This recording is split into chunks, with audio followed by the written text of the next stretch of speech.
So this story is called Mrs. Elspeth Eagle Gives a Flying Lesson.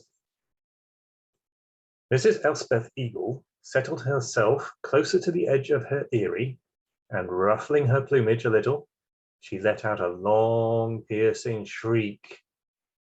From far down the valley there came an answering wail, thin at first, then rising in a shrill crescendo.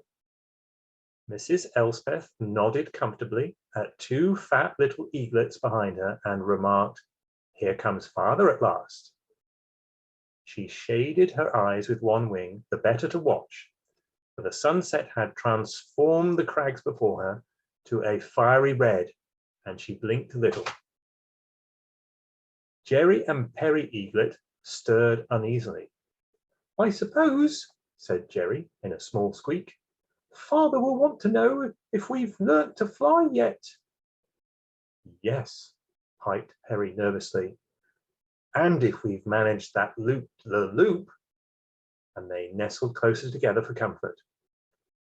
"Well, well," began Mrs. Elspeth blandly, but just then a black shadow fell over their lofty ledge, and after circling twice in the air, Father Eagle swooped down among his family. "Sorry I'm late, my dear," he squawked, "but I met our cousin Eustace, and he tells me that all his family have their flying licenses, and that little Robert is learning the new glide." "Very credible indeed," murmured Mrs. Elspeth, and she gave father a welcoming peck. Then father turned to his own eaglets. "And how far have you flown today?" he inquired. Jerry gave Perry a nervous little poke and whispered that it was his turn to answer first. Perry, however, merely opened his beak several times, but no sound came. Father Eagle's brow darkened, and he turned to his wife. "Come, my dear," he snapped, "this will never do. Why, I learned in one day, and our home was built on a far higher crag than this." "Yes, yes," said Mrs. Elspeth soothingly. "But Jerry is rather little, you know, and Perry very nearly managed it," she added proudly. "Very nearly fiddlesticks," said father angrily. "Pshaw!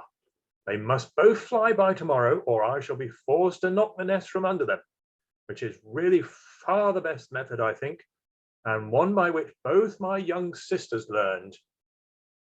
"Well, just give them one more chance," pleaded Mrs. Elspeth softly. "I'm sure that tomorrow they will be wiser." The next morning, while Father Eagle was away over the neighboring crags, Mrs. Elspeth gave Jerry and Perry their last flying lesson. She perched on the edge of the nest and sprang into the air, circling a few yards and then coming back again. "I didn't quite see how you managed that little kick-off," said Jerry brightly, hoping to gain time, while Perry merely gazed dizzily at the distance below and shivered. Patiently, Mrs. Elspeth showed them once more, and this time she flew back and settled behind them both, ready to give a tiny push if it were necessary. Look up, my dears," she instructed. "You will never learn to fly if you look down." "It's so awkward looking up," began Jerry, but he stopped short with his beak open, for with a last desperate squeak, Perry had jumped. His little wings fluttered, and suddenly, gaining confidence, he made a swift swoop and regained the ledge, panting excitedly. Mrs. Elspeth flapped her wings approvingly and looked tremendously pleased. "Go on, Jerry," shrieked Perry.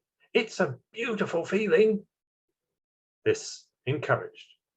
Jerry also gave a little duck jump, and when Father Eagle flew back with the midday meal, two excited young eaglets flew proudly to meet him, while Mrs. Elspeth hovered below, ready to carry them on her wing if necessary. The end.